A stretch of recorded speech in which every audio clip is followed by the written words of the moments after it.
What is up, everybody? It is Jay here, and today I'm going to be making a video about pronouns. So, let's say you show up to some LGBT group meeting, and you hear the person facilitating saying that you're going to go around the room and you're going to introduce yourselves and say your name and your pronouns and some kind of like little fact about yourself, just so that everybody feels comfortable and gets to know each other and that it's all normal. Now, you've never been to this type of thing before, and you're confused because why are we stating pronouns? And what does that mean? And how does that work? So a lot of LGBT groups have started doing this. It's called a check-in. You check in with your name and your pronouns and some kind of fact or icebreaker or something about yourself that just makes everybody more comfortable and at ease with each other. They do the pronouns section in order to be more inclusive of trans people.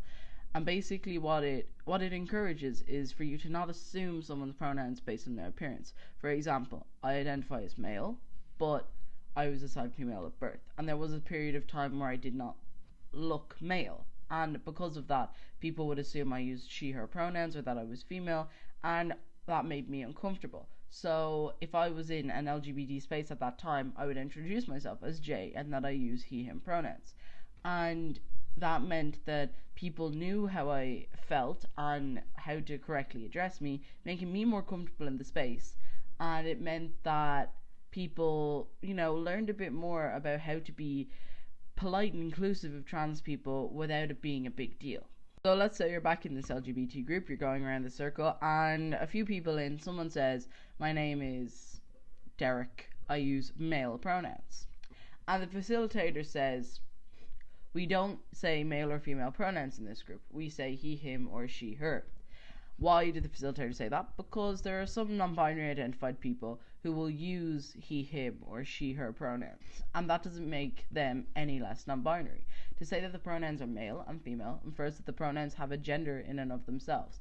Just because I use he, him doesn't mean I'm male, but I am male. That's just a coincidence, per se. There are loads of people who use he, him, who are not male, so why do we call them male pronouns? And there are loads of people who use she, her, who are not female, so why do we call them female pronouns? So continuing on with this group's check-in, this person, Alex, introduces themselves as Alex, and they use they, them pronouns. And you're slightly confused. You've never heard of somebody using they, them pronouns before. You always thought they, them was to refer to a large group of people. Singular they is something that confuses a lot of people because they haven't encountered it before and they're not really sure how it works. I'm going to link in the description below to a video from Tom Scott about singular they. It's a really good video. You should definitely watch it if you're in any way confused about they pronouns. But basically the gist of it is you use it the exact same way you use they for a plural. You're just using it to refer to one person. For example, he, him, his becomes they, them, and theirs. So I saw them at the shops, they did this thing, and that's theirs.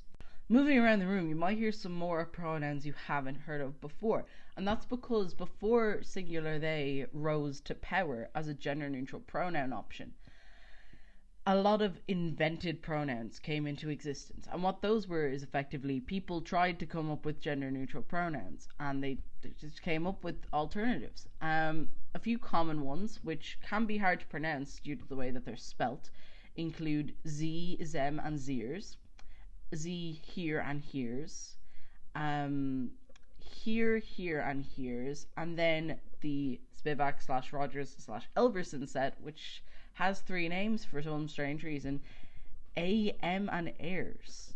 And these pronouns are unusual, granted. You've probably never heard of them before, and it's quite unlikely that you'll actually ever meet someone who uses these pronouns. I have met one person in my time in trans spaces who used something other than he, she, or they. One person. It's not common, but it doesn't make it any less valid. And if you find these pronouns hard to get used to, if you find it hard to learn to conjugate different types of pronouns, I'm going to link below to this game from a website called -18. It's really good. It shows you how to use pronouns in a sentence, and it's really, really good. It has all sorts of different pronouns that I didn't mention here, and it's just a great game for people who are struggling to learn to use things like singular they, things like z, here, all those different type of pronouns. So during this check-in, you had to go pee. And so you come back, and there's some people who checked in and you didn't hear their name or their pronouns.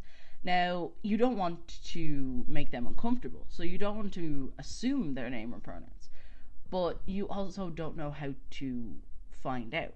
So if you don't know somebody's pronouns, be it because you missed their check-in or just because you couldn't hear them or whatever, if you don't know somebody's pronouns, just ask. Be polite, be respectful, and be discreet about it. For example, let's say my friend who does not exist, who is now sitting next to me, Harry. I don't know Harry's pronouns. So until I know, I would use they, just so that I don't use he or she. Because a lot of people who use like he or she, like they is neutral. It doesn't offend people. It doesn't make people uncomfortable because it's neutral. You're not putting a masculine or feminine connotation on somebody, and it makes it's polite to remain neutral until you know if the person uses he or she. And then I would discreetly ask them. I would not ask them in front of a massive group of people and be like, hey, what's your pronouns? I would be like, off to the side, Harry, my buddy, what pronouns do you use? Obviously, pronouns are just a very basic level of respect for another human being. You wouldn't use the wrong pronouns for somebody else who was not trans, so you should always make the utmost effort to use the right pronouns for a trans person, whether you like them or not, whether you're friends with them or not. It's a very important basic level of respect to just use a person's pronouns. It doesn't cost you anything, it doesn't take time out of your day, but it's just important to respect people. In the same way that if somebody changed their name, you would start calling them by their new name. If they change their pronouns, you should also start calling them by their new pronouns.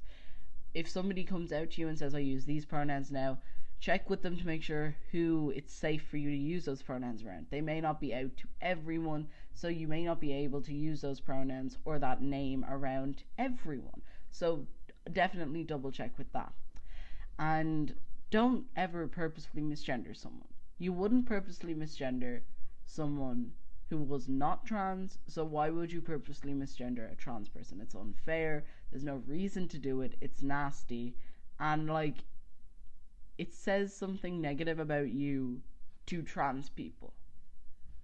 And it's not the kind of vibe you want to be putting out there. So thank you for watching this video. If you liked it, please click the like button down whichever side of the fucking screen the like button's on. And please click the subscribe button as well. The comment box is open below for your opinions, for your thoughts about pronouns. I want to know what's some weird, interesting check-in situations you've had. I want to know, like, what are some weird pronoun situations you've had. Thank you for watching, and I will see you next time. Bye.